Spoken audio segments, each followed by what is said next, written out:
Welcome back. Johannesburg police have arrested a suspect for the murder of 6 women believed to be sex workers. The bodies were discovered in a building in Village, Maine. Police are investigating the disappearance of a woman when they made the grisly discovery. After questioning the suspect, police returned to find another 5 bodies in various stages of decomposition. For more on this, I'm joined now by the Sex Workers Education and Advocacy Taskforce's media officer, Megan Lessing. Megan, good afternoon, and thank you for your time. Just your initial thoughts and reaction to this discovery, especially with the suspicion at the moment that the victims may have been sex workers. Yes, thank you for having me. Yes, so yesterday when we first got the news, obviously our helpline, we have a 24-hour helpline, it was flooded, both with people wanting to know, is this true? Are these sex workers? And also, sex workers, fearing a little bit of panic, wanting to know what is going on, what happened. So, yes, the initial reports that came in that people kind of just went to, these are sex workers. And from our perspective, we have, open cases of sex workers that have gone missing in that area. We have, sex workers that have been murdered in that area, from July and up until now. And that fear for us also exists that these are sex workers that were targeted specifically because they are sex workers.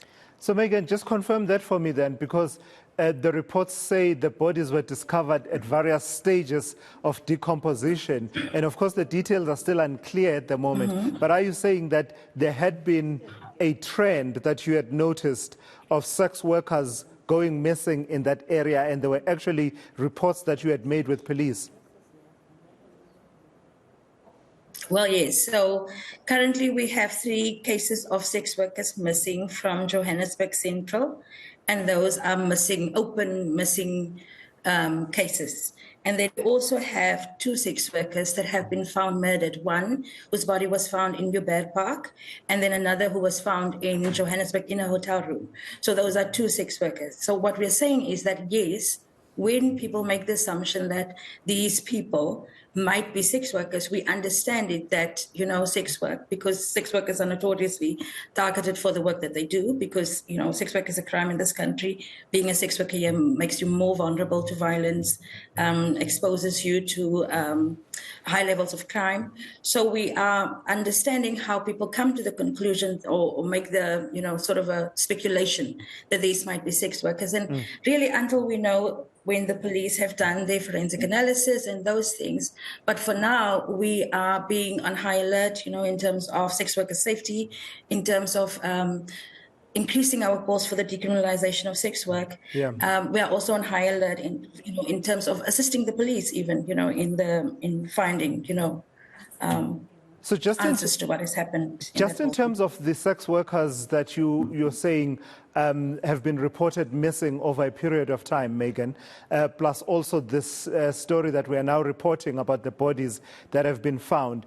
I'm just thinking about, the fact that it didn't make national news and cause outrage that people associated with a particular line of work are going missing. And I'd want to juxtapose with, when we had reports some time ago of doctors being targeted in some of the townships. We all knew that there's this trend and it involves doctors, and we knew that almost immediately.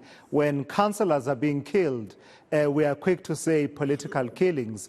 What does that point to? What dynamic does that point to, that you are saying there have been several sex workers who've gone missing and we've heard nothing, and now it's possible that there are 6 sex workers that have been killed, and only now do we get to find out?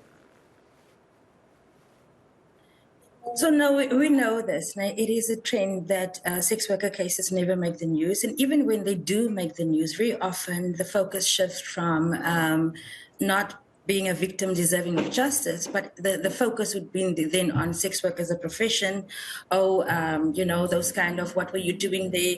Why were you there so late? So then it somehow shifts the blame to sex workers, that they are somehow deserving of being murdered or experiencing that high level of violence. So yes, we know this, that sex worker cases do not get into the media. People don't see sex workers as victims of crimes, and it is very, and this is why right now also, as part of our call in terms of for the police to fast track this case, for the police to understand if there is a person out there they targeting sex workers because they are sex workers, then it needs to be prioritized. So yes. Yeah. Lastly, Megan, this case, and I do believe that maybe there'll be a bit more focus on it going forward because of the magnitude and the horrifying nature of the details that are emerging. How important will it be in taking the conversation forward around decriminalization, right? You have a number of activists who will stand at a podium and say, I stand for decriminalization of sex work. But despite all that political talk, my feeling is that this conversation has not moved an inch in the last decade or even more.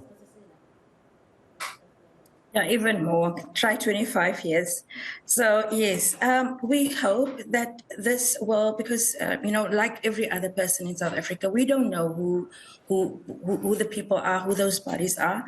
But regardless of who was murdered in that space, that we are hoping that people understand, because people just started speculating, because I think there's an understanding of how vulnerable sex workers are under criminalization in this country. So we hope that this is a conversation that can move forward so that people can really understand the impact that criminalization kills, that it is a conversation that is taken seriously, that it is a conversation where people look at what decrim can do for sex workers. So we really do hope, like you said, that this is a conversation that can move.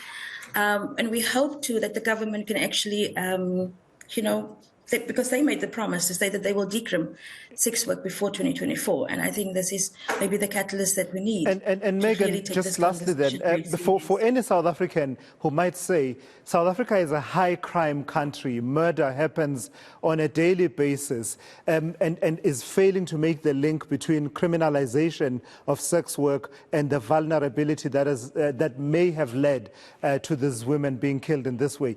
What would you say in quick highlighting the link between vulnerability to crimes such as these and criminalization? Yes, South Africa has, a 5 times higher global femicide rate, but a global statistics that remains a constant is that a sex worker is 18 times more likely to be killed than any other woman. It's a global stat, and that's a consistent global stat. We have multiple vulnerabilities in terms of I'm a woman, I'm a sex worker, I am Black, I am trans. So each of those exposes us more to an already violent, environment, and it is something that we understand that yes, South Africa is violent, but there are certain things that makes some people more vulnerable than others.